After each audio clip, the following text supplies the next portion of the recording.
Hello and welcome to Database Management Systems. I'm Javita Christie, and in this video I'm going to explain the basics of relational database design, which is necessary to design a database that is easy to store and retrieve. Let's first see the goals of relational database design. The first goal is to generate a set of relational schemas to store information, to reduce unnecessary redundancy, and to retrieve information easily. So these are the four advantages of having a relational database design. And when we say generate a set of relation schemas, it means generating tables along with the names of their columns and the data types of those columns. And these would allow us to create a database that is efficient. Then we have storing information. So we all know that we create tables or relations in a database in order to be able to store information. So this is what it is. And then you have reduce unnecessary redundancy. The word redundancy means duplication of data, and many times we find this happening in several tables where the same kind of information is repeated again and again, and it not only occupies space but also makes it difficult to update or delete information from our database. And that is why reducing redundancy is necessary, as you will see in the examples to follow. And also, when we create a database, it is necessary that we are able to retrieve the information stored inside very easily and very quickly. So in order to achieve all these goals, we need to learn how to design a relational database in this manner.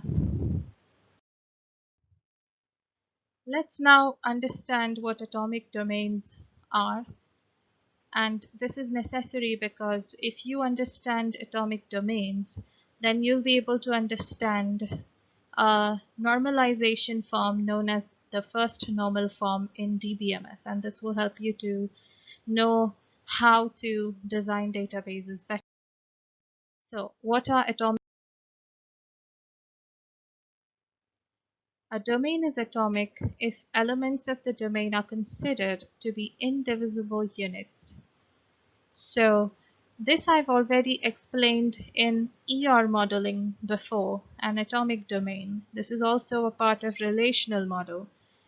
And once again, I'll tell what atomic domains are. They are elements when they belong to a particular column and they are indivisible. And I'll explain that better with an example here. So consider that you have a relation called employees, and relation means a table. So you have a table called employees, and that table contains an attribute called children. And now you can imagine that in this particular column, I'm going to store the names of the children of those employees. So since I have only one column, there is a problem.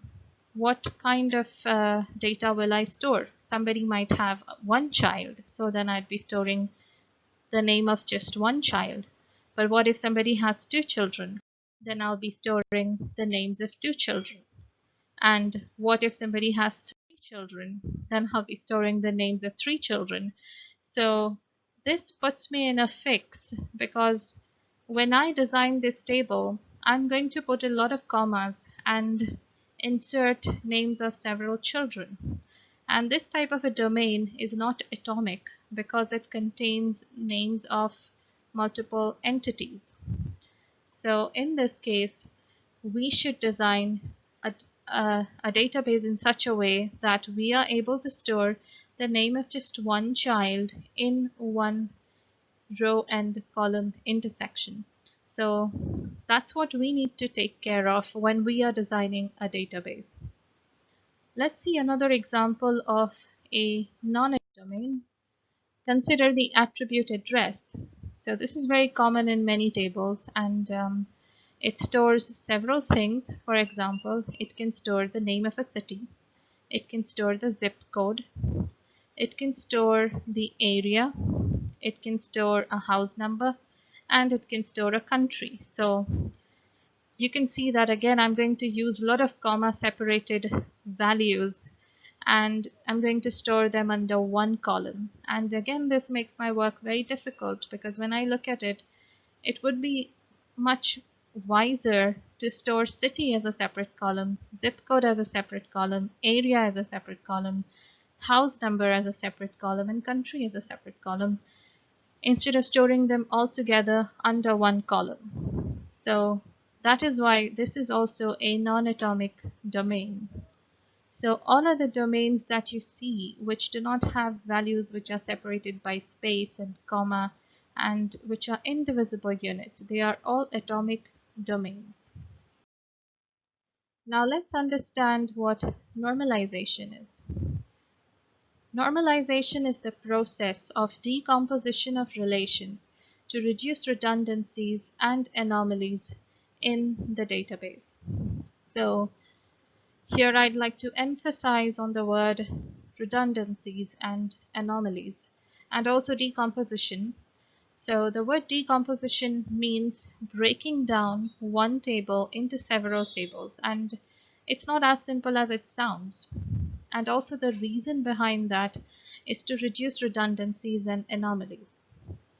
So this normalization is a process, and it is a process where you break down the relations, break down the tables that you have. So eventually, at the end of this process, you will end up with more number of relations than you began with initially, because you're going to try to break down relations and create more relations till you reach a database design that is suitable for your particular database.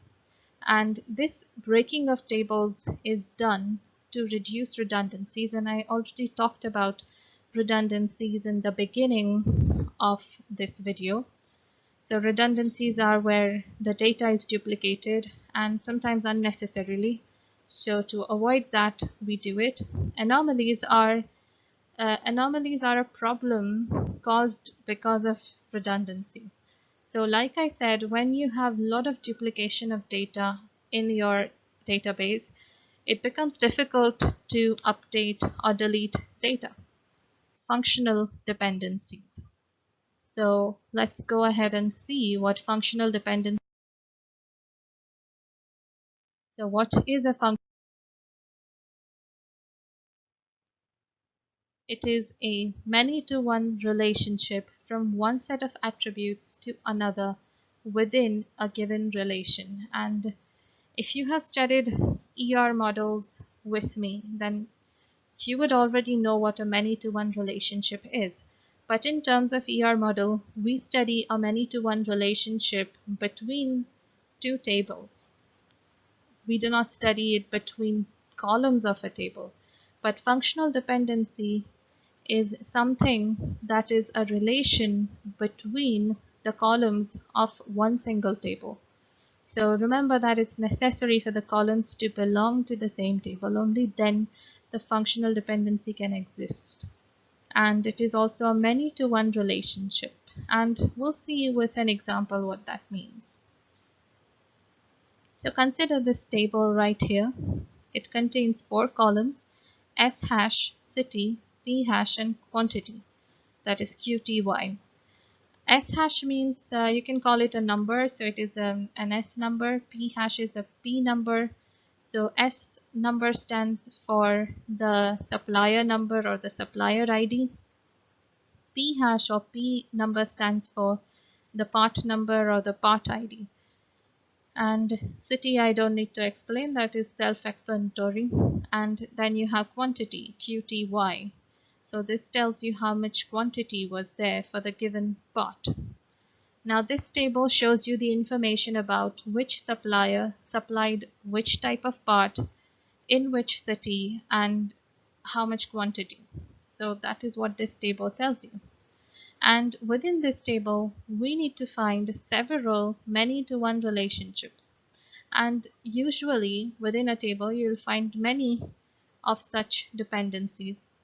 And that's what we are going to see here. Where do we find such dependencies? So once again, a many-to-one relationship from one set of attributes to another within a given relation. So it does not have to be just between one attribute and another one attribute.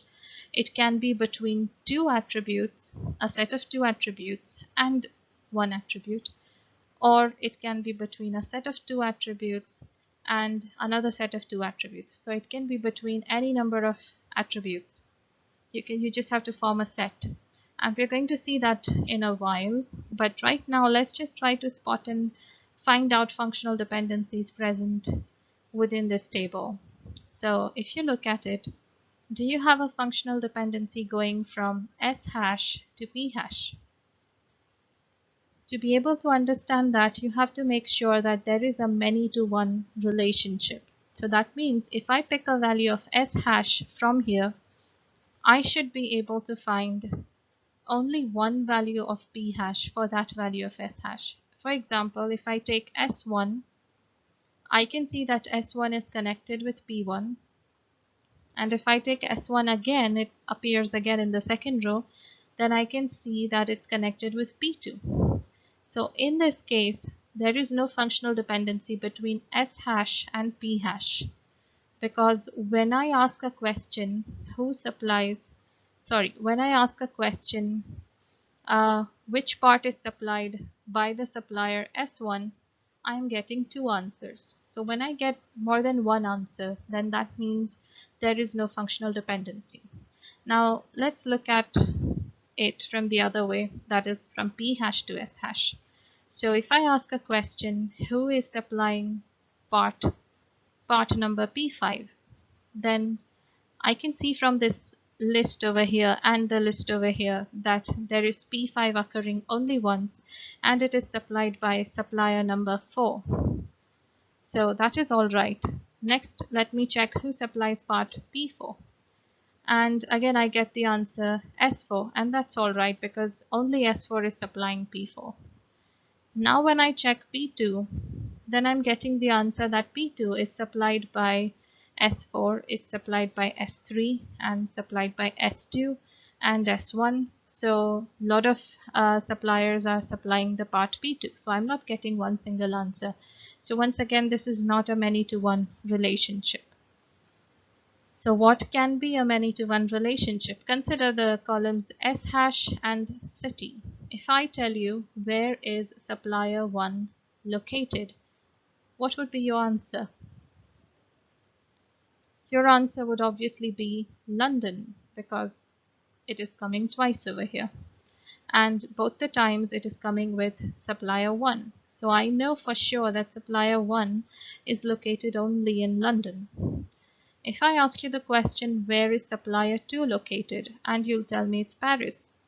And you know for sure that it's located only in Paris. If I ask you where is supplier 3 located, you'll again give me the answer Paris. So once again, this is also satisfied. And then I ask you where is supplier 4 located, and you'll say only in London. So for each and every question, for each and every different supplier number, I'm getting a unique answer. I'm getting only one answer. And that is why you can say that there is a functional dependency going from S hash to city. So this is known as a functional dependency. But you can also check, however, that if you go from city to S hash, there is no functional dependency, obviously, because if you say which supplier is there in London, then you get two answers, S1 and S4. So when you get even one such pair, then that means there is no functional dependency between those attributes. Now, functional dependencies are not limited to these things. There are different types of functional dependencies. The first one is a trivial functional dependency, and the word trivial means something that is nominal and something that doesn't really matter much. So in our case, if you say that there is a functional dependency between set of S hash and P hash with just S hash, then this is trivial. And the reason is because on the right side of the arrow, whatever is there is a subset of whatever is on the left side of the arrow. So whenever this type of dependency comes up, it is a trivial functional dependency. And it is, you are allowed to use more than one attribute on either side. Like I said, on either side or both the sides, it's allowed. And we always write it with an arrow. So when we say a many-to-one relationship, then this is the many part and this is the one part. So if there's a many-to-one relationship between S hash, P hash and S hash, then we call it a functional dependency from S hash, P hash to S hash. And let's take a look at the table and understand this a little bit.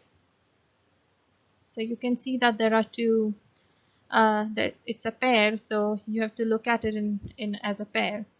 So if we take S1 and P1 on one side and ask a question about it, then what answer do we get? We get the answer for S hash, we get the answer S1.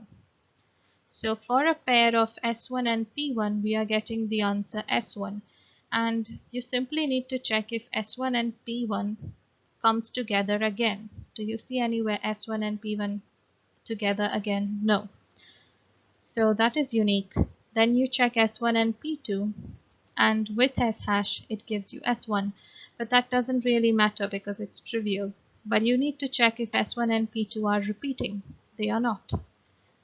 Same way you have S2 and P1. S2 and P1 are also coming. It's also coming for the first time, so it's not repeating. And if you test this for all the pairs of S hash and P hash, you will realize that they are unique. And that is why this is a functional dependency, but it is trivial because it goes from a set which is one of its elements is repeated on the right side. So this is trivial. A non-trivial functional dependency is where the right side is not a subset of the left side. And you can see that this is the example I gave you a little while ago. So the difference between trivial and non-trivial functional dependencies is that trivial dependencies do not matter. They do not really affect much efficiency-wise, but non-trivial functional dependencies affect the efficiency in your of your database of storing and retrieving data. And that's why we always try to avoid non-trivial functional dependencies within. Next, we have time-dependent functional dependencies, and these are the ones that go away with time. So for example, you have a dependency right now from S hash to quantity.